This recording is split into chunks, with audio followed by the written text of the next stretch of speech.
આગળ વાત કરીશું વડોદરાની, જ્યાં મકર સંક્રાંતિના પર્વની ઉજવણી થઈ રહી છે. લોકોમાં પણ ઉત્સાહ જોવા મળી રહ્યો છે. વડોદરામાં સંસ્કારી નગરી વડોદરાના દ્રશ્યો.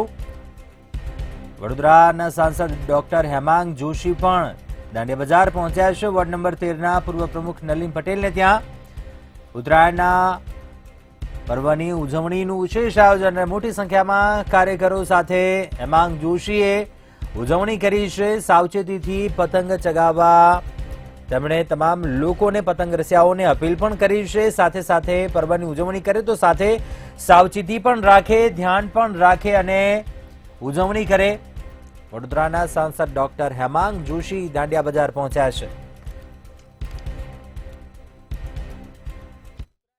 પર્વની ધામધૂમથી ઉજવણી થઈ રહી છે, ત્યારે ડોક્ટર હેમાંગ જોશી પણ દાંડિયા બજાર પહોંચ્યા છે અને તેઓ એક કાર્યકર્તાના તઈ પતંગની ચગાવવા માટે પહોંચ્યા છે. હેમાંગભાઈ, શું કહેશો? જે રીતે આજે ઉત્તરાયણ પર્વ છે, આપ અહીં પહોંચ્યા છો, ઉત્તરાયણ પર્વને લઈને શું કહેશો? પહેલાં તો આપના માધ્યમથી સમગ્ર ગુજરાતના તમામ નાગરિકોને આ મકર સંક્રાંતિ ઉત્તરાયણ પર્વની હાર્દિક શુભેચ્છાઓ પાઠવું છું. સાથે આજે સમગ્ર દેશની અંદર લોહડી અને પોંગલનો પણ કાર્યક્રમ તહેવાર ઉજવાતો હોય છે, ત્યારે તહેવારોની પણ હાર્દિક શુભેચ્છાઓ પાઠવું છું. ભારતીય જનતા પાર્ટી વિશ્વની સૌથી મોટી પાર્ટી હોય, એક પરિવારની જેમ હંમેશા અમે રહેતા હોય છે અને આજે ઉત્તરાયણનો આ પર્વ અમારા વોર્ડ નંબર 13ના પૂર્વ પ્રમુખ આદરણીય નલિનભાઈ પોથીવાલાને ત્યાં અમે સૌ સાથે મળી અને ઉત્તરાયણનો પર્વ ઉજવવાના છીએ. એક તરફ સંગઠન પર્વ પણ ચાલી રહ્યું છે, ઉત્તરાયણ પર્વ પણ છે, તેને લઈને શું કહેશો? આગામી સમયમાં નામ પણ જાહેર થવા જઈ રહ્યા છે. અમિતભાઈ શાહ પણ આજે ગુજરાતની મુલાકાતે છે.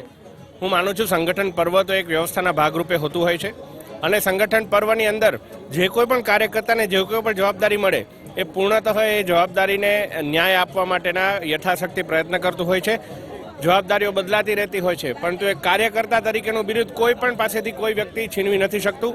ત્યારે ભારતીય જનતા પાર્ટીનો એક સૈનિક એક કાર્યકર્તા છે. હું પણ એક કાર્યકર્તા છું, કોઈ બીજા પણ એક કાર્યકર્તા છે અને સર્વે અમે કાર્યકર્તા મળી એક પરિવાર સમજી અને પાર્ટીનું કામ આગળ વધારીશું. ઉત્તરાયણ પર્વને લઈને નાગરિકોને શું સંદેશો આપશો? વડોદરાના નાગરિકોને હું એટલો સંદેશ આપીશ કે ખૂબ જ સલામતી ભર્યું આપણે ઉત્તરાયણ આપણે ઉજવીએ, આપણા નાના બાળકોનું ધ્યાન રાખીએ, વીજ થાંભલાઓથી આપણે દૂર રહીએ અને ગુજરાત સરકારનું જે કરુણા અભિયાન ચાલી રહ્યું છે, આ કરુણા અભિયાન અંતર્ગત કોઈ પણ પક્ષી આપણને ઈજાગ્રસ્ત જોવા મળે તો એ પક્ષીને સારવાર માટે કરુણા અભિયાનનો સહાય લઈ અને એ પણ મદદ પૂરી પહોંચાડવી એ પણ એક આપણો માનવ ધર્મ છે.